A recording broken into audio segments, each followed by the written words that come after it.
La palabra de Dios en Proverbios capítulo 3 versículos del 1 al 7 nos dice: Hijo mío, no te olvides de mi enseñanza, y tu corazón guarde mis mandamientos, porque largura de días y años de vida y paz te añadirán. La misericordia y la verdad nunca se aparten de ti. Átalas a tu cuello, escríbelas en la tabla de tu corazón. Así hallarás favor y buena estimación ante los ojos de Dios y de los hombres. Confía en el Señor con todo tu corazón y no te apoyes en tu propio entendimiento. Reconócele en todos tus caminos y Él enderezará tus sendas. No seas sabio a tus propios ojos, teme al Señor y apártate del mal. Un saludo para todos en este día. Que el Señor los bendiga, queridos hermanos, querida iglesia Redil Laureles, y para todos los amigos que se conectan en nuestro canal de YouTube. Que el Señor los bendiga. Bueno, continuamos en nuestra serie de exposiciones en torno a la carta a los romanos. Esta serie que hemos titulado La justicia de Dios impartida en el Evangelio. Qué tiempo tan especial el Señor nos ha permitido tener como iglesia para profundizar en su palabra y en esta ocasión en particular hacerlo en la carta a los romanos. Y bueno, yo quisiera comenzar esta exposición bíblica haciendo una pregunta, y es, siendo cristiano, ¿alguna vez te has planteado la pregunta de si en verdad eres cristiano? Y si lo eres, ¿con base en qué te fundamentas? ¿En qué te fundamentas para dar tu respuesta? Bueno, esta parece ser una pregunta que el apóstol Pablo le planteó a la iglesia en Roma. Pero bueno, ¿cuál es el objetivo de que se plantearan esta pregunta? ¿Y por qué es necesario que nos la planteemos nosotros también hoy si somos creyentes? Bueno, quiero invitarte para que vayamos entonces a la carta a los Romanos, en el capítulo 2, y vamos a estar leyendo de los versículos 17 al 29. Romanos, capítulo 2, versículos 17 al 29.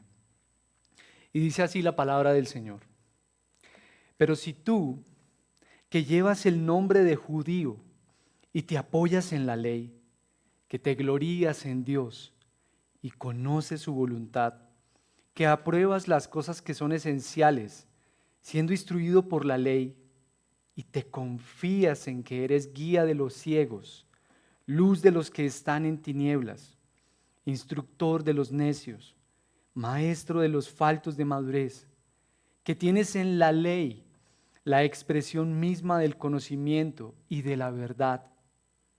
Tú, pues, que enseñas a otro, ¿no te enseñas a ti mismo? Tú que predicas que no se debe robar, ¿robas? Tú que dices que no se debe cometer adulterio, ¿adulteras? Tú que abominas a los ídolos, ¿saqueas templos?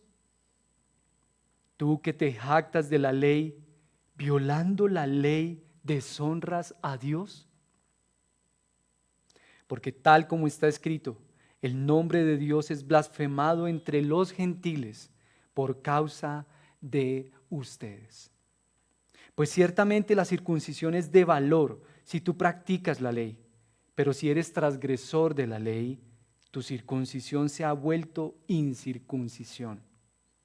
Por tanto, si el incircunciso cumple los requisitos de la ley, ¿no se considerará su incircuncisión como circuncisión? Y si el que es físicamente incircunciso guarda la ley, ¿no te juzgará a ti que aunque tienes la letra de la ley y eres circuncidado, eres transgresor de la ley? Porque no es judío el que lo es exteriormente, ni la circuncisión es la externa en la carne, pues es judío el que lo es interiormente, y la circuncisión es la del corazón, por el espíritu, no por la letra, la alabanza del cual no procede de los hombres, sino de Dios.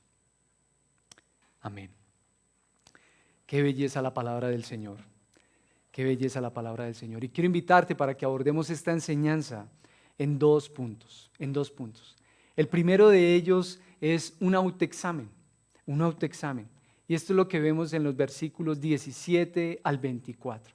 Y bueno, pudiste observar precisamente lo que Pablo le está diciendo ahí puntualmente a qué grupo de personas.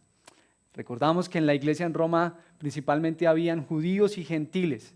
Y ya Pablo, al final del capítulo 1, se había dirigido puntualmente a los gentiles y a partir del capítulo 2 se está dirigiendo puntualmente a los judíos.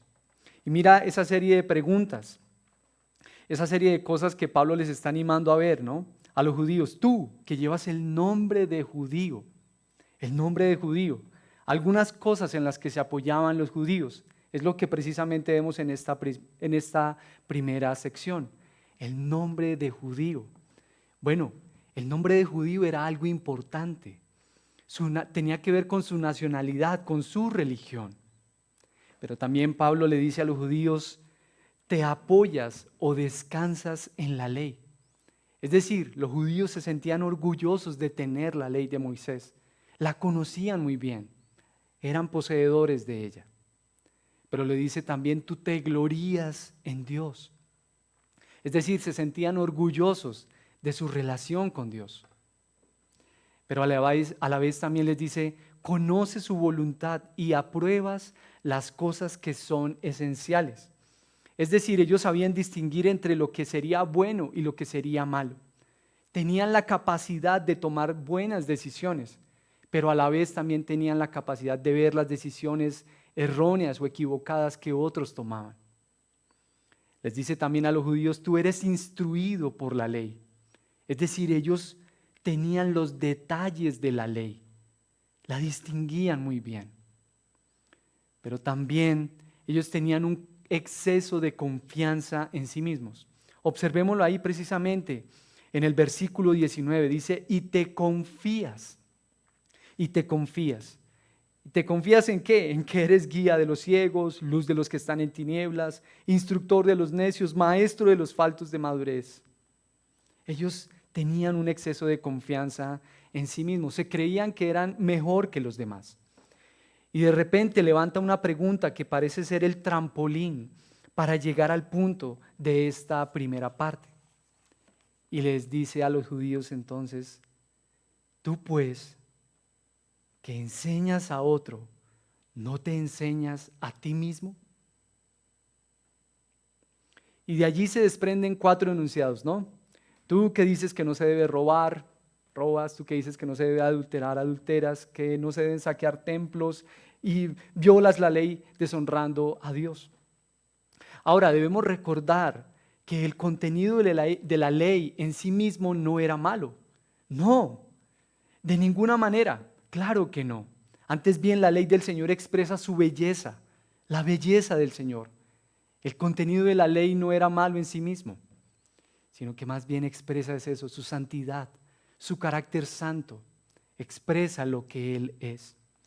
Tampoco era malo que los judíos en sí mismos pues conocieran la ley de Dios, pero el punto está en que ellos estaban encontrando en esos puntos que acabamos de ver la fuente de su seguridad, la fuente de su confianza. El texto nos dice, te confías en que eres esto y esto y esto.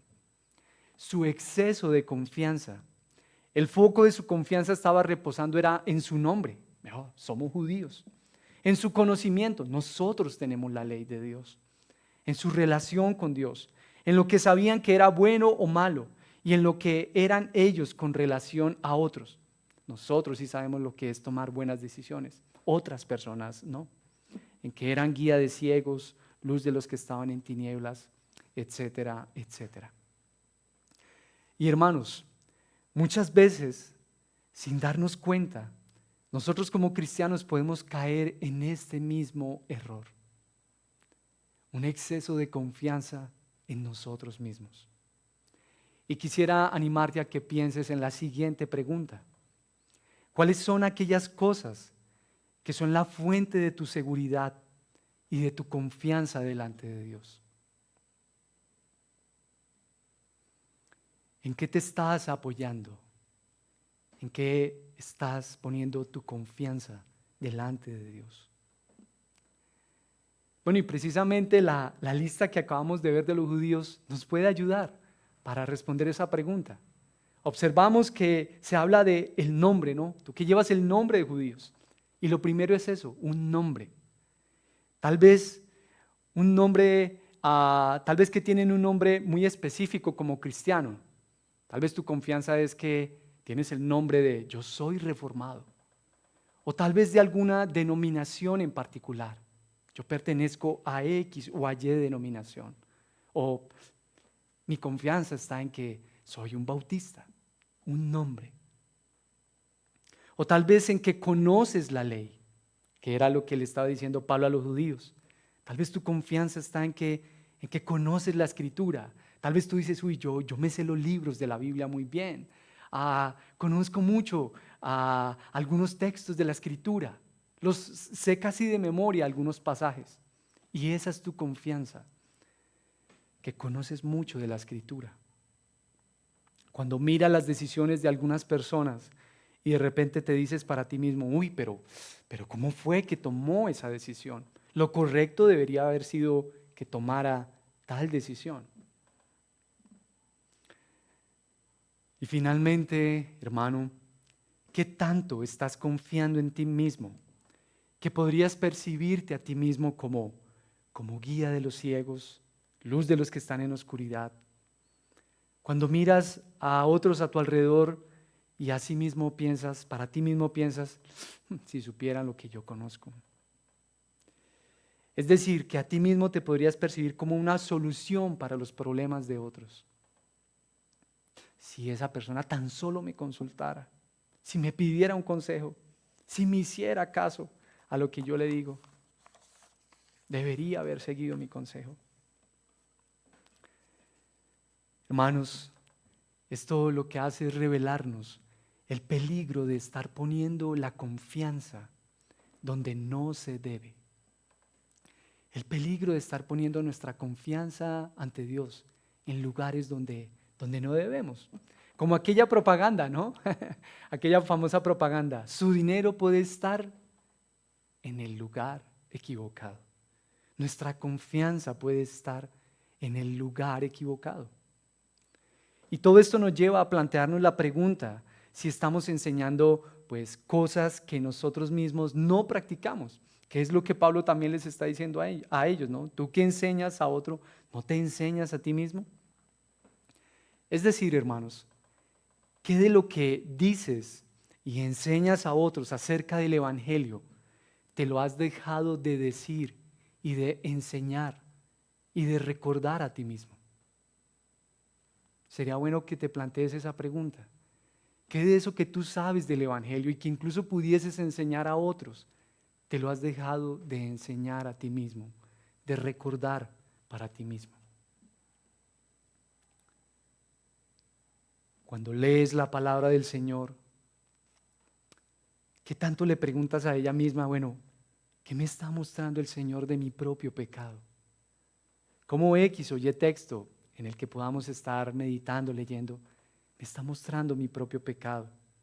¿Qué me está enseñando esa porción en particular acerca del Señor, de su carácter, y que yo mismo necesito aplicar, practicar y vivir? Ahora, uno podría pensar, bueno, pues, ¿cuál es el problema de eso? ¿Cuál es el problema con ese punto, pues? De no practicar lo que se predica. Y es algo así como tener la receta de una comida muy deliciosa. Por ejemplo, en nuestra región, una comida muy particular es la bandeja paisa, ¿no? Muchos expertos en cómo se debe preparar una correcta bandeja paisa. Bueno, los frijoles hay que dejarlos tanto tiempo en remojo. Hay que echarles tal ingrediente. El chicharrón debe ser así. En fin, el aguacate, todos los ingredientes que forman parte de la bandeja paisa. Tienes la receta, pero probablemente nunca la preparas y peor aún, tal vez nunca degustas y pruebas esa receta. Es algo así. Es como tener los consejos propios para una buena salud y compartirlos con otras personas y recitarlos incluso de memoria, pero no ejecutarlos en tu propia vida. Es como tener el pleno conocimiento de que la miel es dulce y todas sus propiedades y beneficios, y sin embargo no estar disfrutando de la miel, no estar disfrutando de su dulzura. Es estar proclamando el Evangelio e incluso llamarse a sí mismo cristiano, pero no estar disfrutando de Cristo, de su dulzura, de lo dulce que es Él, de nuestro Señor.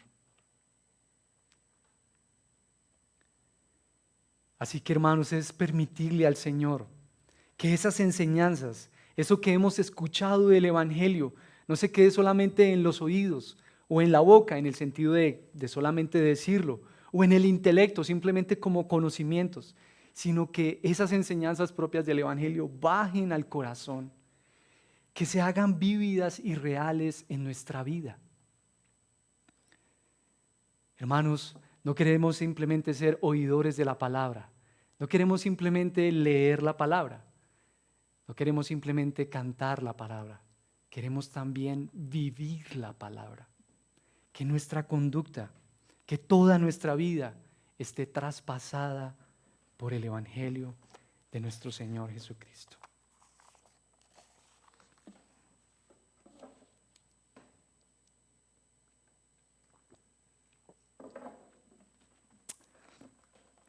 Ahora bien, Pablo trae a colación un texto del profeta Isaías, porque esta es una denuncia que el mismo Señor había hecho contra su pueblo. Por causa del mismo pueblo del Señor, el nombre de Dios había sido blasfemado entre los gentiles. El profeta Isaías lo señaló. Vamos precisamente ahí al profeta Isaías en el capítulo 52. Isaías capítulo 52, versículo 5. Dice así: y ahora, ¿qué hago yo aquí?, declara el Señor, viendo que se llevan a mi pueblo sin causa. También declara el Señor: sus dominadores dan gritos y sin cesar mi nombre es blasfemado todo el día. Pero bueno, en el libro de Ezequiel capítulo 36, versículo 20, también nos trae luz acerca de de esta denuncia que el Señor está haciendo contra su pueblo. Ezequiel capítulo 36, versículo 20 en adelante, dice así: cuando llegaron a las naciones a donde fueron, es decir, el pueblo de Israel, cuando llegaron a las naciones a donde fueron, profanaron mi santo nombre, porque de ellos se decía: estos son el pueblo del Señor y han salido de su tierra. Pero yo he tenido compasión de mi santo nombre, que la casa de Israel había profanado entre las naciones a donde fueron. Por tanto, dile a la casa de Israel: así dice el Señor Dios, no es por ustedes, casa de Israel, que voy a actuar, sino por mi santo nombre, que han profanado entre las naciones a donde fueron. El pueblo de Israel, por causa del propio pueblo de Israel, el nombre del Señor había sido blasfemado, profanado en medio de otras naciones. Así que Pablo está teniendo en mente aquellas profecías del Antiguo Testamento en donde el Señor hizo esta denuncia de su pueblo. Mi nombre es profanado en medio de las naciones por causa de ustedes, de mi pueblo. Así que Pablo está repitiendo la denuncia que Dios hizo contra su pueblo. Es Dios mismo quien está haciendo esta denuncia contra su pueblo. Pero bueno, ¿qué será lo que Dios entonces va a hacer con su pueblo? Y así vamos entonces al segundo punto de esta enseñanza, que es un trasplante de corazón. Es lo que vemos en los versículos 25 al 29. Versículos 25 al 29. Ahora Pablo pasa a hablarles de otro motivo de orgullo para los judíos. de otra razón que les daba seguridad y confianza para llamarse judíos. ¿Y cuál es? Precisamente lo que vemos ahí en los versículos 25 en adelante, la circuncisión. Brevemente, recordémoslo, era una señal del pacto que Dios había establecido con Abraham. Todo niño varón debía ser circuncidado al 8º día. Básicamente era una señal externa de que eran judíos, que no serían cortados del pueblo, que no serían cortados de la presencia del Señor. Y era un motivo de orgullo para ellos. Es más, Pablo mismo hace mención de esa señal. ¿Lo recuerdas en Filipenses capítulo 3, versículo 5? Cuando Pablo habla acerca de de esas cosas que podrían ser motivo de orgullo para él. Y una de esas que menciona es Pablo circuncidado al 8º día. Y Pablo les está diciendo, mira, la circuncisión es de valor, como lo dice en el versículo 25. La circuncisión es de valor si tú practicas la ley. Muy conectada con lo que les había dicho anteriormente. No es solamente el cumplimiento de un ritual externo, como que bueno, ya cumplí, ya me circuncidé, obedecí, ya le cumplí a Dios. De allí que Pablo termina esa sección señalando, no es judío el que lo es exteriormente. No. Hermanos, las evidencias de la fe no son aquellas cosas que son propias de la carne, de lo que se hace, pero dependiendo en nuestras fuerzas, en nuestra carne. Hay un gran peligro, hermanos, de reducir nuestra fe a una lista de cosas externas. Bueno, yo vengo a la iglesia, hago mi devocional, ya me bauticé, ya soy miembro de la iglesia, ya le cumplí a Dios. Y Pablo nos está mostrando que el verdadero creyente es aquel que lo es interiormente. Esta, hermanos, es una obra que solo el Señor puede hacer en el interior de una persona. Ay, hermano, qué belleza. Es decir, hermano, si tú eres creyente, si tú eres cristiano, es porque eso lo ha hecho el Señor. Esa es una obra de Dios en ti, por su gracia, por su misericordia. Como lo habíamos visto, el pueblo había fracasado en cumplir la ley del Señor. Por causa de ellos, el nombre del Señor había sido blasfemado en medio de otras naciones. E incluso, hermano, si por ti mismo el nombre del Señor ha sido blasfemado, te tengo una buena noticia. Así como el Señor no abandonaría a su pueblo por amor a su propio nombre y no los dejaría a la merced de su orgulloso corazón, de su corazón confiado en sí mismo, el Señor promete que circuncidará su corazón, que les dará un nuevo corazón. Eso es lo que precisamente vemos en el libro de Deuteronomio. Vamos allá, a esta cita tan hermosa. Qué especial que pudieses tenerlo ahí para ti también. Deuteronomio, libro de Deuteronomio capítulo 30, versículo 6. Dice así la palabra del Señor. Además, el Señor tu Dios circuncidará tu corazón y el corazón de tus descendientes. ¿Para qué? Para que ames al Señor. Para que ames al Señor tu Dios con todo tu corazón y con toda tu alma. ¿A fin de qué? ¿Con el propósito de qué? De que vivas, de que tengas vida. Ay, hermanos, qué especial lo que hace el Señor en la vida de un ser humano, en la vida de su pueblo, de sus hijos.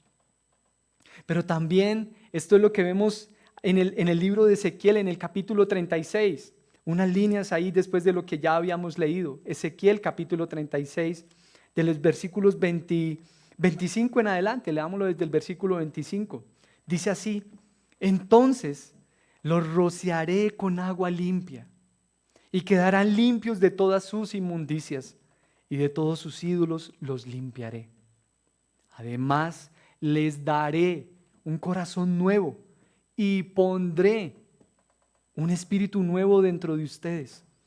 Quitaré de su carne el corazón de piedra y les daré un corazón de carne. Pondré dentro de ustedes mi espíritu y haré que anden en mis estatutos y que cumplan cuidadosamente mis ordenanzas. ¿Pudiste ver todos los verbos que hay allí, nada más en estos 3 versículos? ¿Qué nos muestran esos versículos? ¿Quién es el que hace posible esto en la vida de una persona? ¿Quién es el agente activo que realiza esto en el corazón de un hombre o de una mujer? Es el Señor. Los rociaré, les daré, pondré, quitaré, pondré y haré que anden en mis estatutos. Ay, hermano, si tú eres un creyente, si tú amas al Señor, esta es una obra del Señor. Esto es algo que hace el Señor en nosotros. Lo que le faltaba al pueblo es la circuncisión del corazón. Y hermano, esta es una obra que solo puede hacer el Espíritu del Señor. Y esta circuncisión del corazón haya su cumplimiento en la venida del Mesías, sí, de nuestro Señor Jesús, a quien Pablo describe como nuestra circuncisión. ¿Cómo así? ¿Dónde dice eso? Mira, observémoslo en la carta a los Colosenses, capítulo 2, versículo 11. Carta a los Colosenses, capítulo 2, versículo 11, dice así: también en Él, es decir, en Jesús, también en Él ustedes fueron circuncidados, con una circuncisión no hecha por manos, al quitar el cuerpo de la carne mediante la circuncisión de Cristo. E incluso leamos el 12, habiendo sido sepultados con Él en el bautismo, en el cual también han resucitado con Él por la fe en la acción del poder de Dios, que lo resucitó de entre los muertos. Es decir, hermanos, Cristo fue cortado de la presencia del Padre para que tú, si eres un creyente, no fueras cortado de la presencia del Padre. La verdadera circuncisión es la del corazón, es la que efectúa el Espíritu Santo del Señor en nuestros corazones, dándonos un nuevo corazón. Es la obra que hace el Espíritu Santo de Dios y no la obra que nosotros hacemos, la que nos hace cristianos. Es la obra del Señor la que nos hace creyentes a nosotros. Es Él quien nos hace cristianos, no nuestras obras. Así que si tú ahora amas al Señor, esta es una obra de Él. Si tú ahora tienes un corazón dispuesto para el Evangelio, para amar al Señor, para amar a tus enemigos, para amar a quienes te son difíciles. Ay, hermanos, y de verdad que a veces hay personas difíciles de amar. ¿Sí o no? Tal vez como tú o como yo mismo puedo resultar ser difícil de ser amado por alguien, por otra persona. Si tú ahora tienes un corazón dispuesto para servir a otros, esta es una obra que ha hecho el Señor en ti, al darte un nuevo corazón, hermano. Al darte un nuevo corazón. El verdadero cristiano es el que lo es interiormente. Es aquel a quien el Espíritu Santo del Señor le ha hecho una nueva criatura. Una nueva criatura. Eso es lo que vemos a la luz de los siguientes pasajes. Mira lo que dice Romanos capítulo 7, versículo 6. Pero ahora hemos quedado libres de la ley, habiendo muerto a lo que nos ataba, de modo que sirvamos ¿en qué? En la novedad del Espíritu y no en el arcaísmo de la letra. Pero también la segunda carta a los Corintios en el capítulo 3, versículo 6 dice: el cual también nos hizo suficientes como ministros de un nuevo pacto, no de la letra, sino del Espíritu. Porque la letra mata, pero el Espíritu da vida. Y en la carta a los Filipenses capítulo 3, versículo 3 dice: porque nosotros somos la verdadera circuncisión, que adoramos en el Espíritu de Dios y nos gloriamos en Cristo Jesús, no poniendo la confianza en qué, en la carne, en nuestras obras, no, sino en Cristo, en Cristo. Hermanos, ya para finalizar, yo quisiera animarte a pensar en esta siguiente pregunta.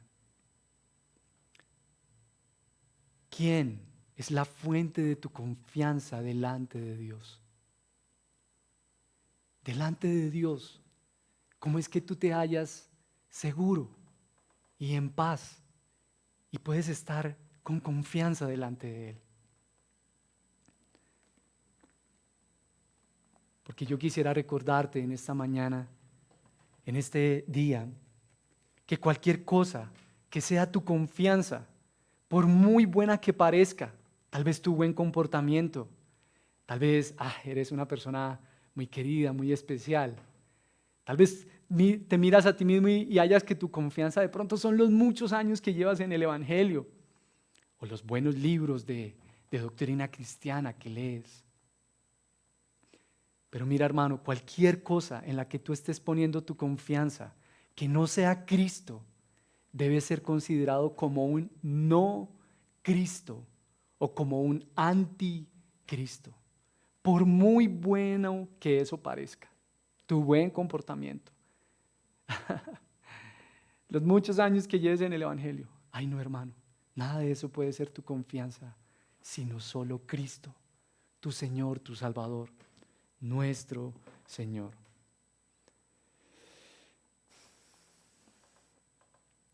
Piensa por un momento cómo se estarían sintiendo esos judíos que conocían la ley, que se habían circuncidado, con todo esto que Pablo les está diciendo.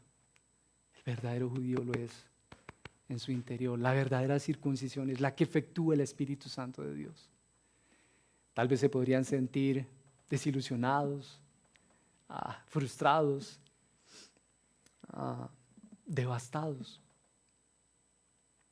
Porque sabes qué, hermano, si tal vez algo de eso es lo que tú experimentas cuando pudieses estar escuchando esta enseñanza y tal vez algunas porciones de la palabra que tú escuchas, hermano, sabes que eso sería estar confiando en ti mismo. Eso sería estar viendo tu propia religiosidad, tu exceso de confianza en ti mismo y sentirte como devastado, como que, ay, pero entonces ¿yo qué he hecho? Eso sería estar confiando en ti mismo. A ver, ¿yo qué tengo que hacer? Pero la invitación que nos hace el Señor en su Evangelio es que podamos salir descansando, apoyándonos, poniendo nuestra plena confianza en Jesús, en Cristo y solo en Él. Señor, tú has quitado mi corazón de piedra y me has dado un corazón de carne. Mi confianza está puesta en ti. Aunque yo no lo merezca, Señor, pero hoy seré bendecido. Aunque yo no lo merezca, Señor, pero yo hoy voy a ser cuidado por ti. Voy a ser guiado por ti. Tú harás que yo ande en tus caminos. Que Cristo y solo Cristo sea tu fuente de confianza. Que el Señor te bendiga.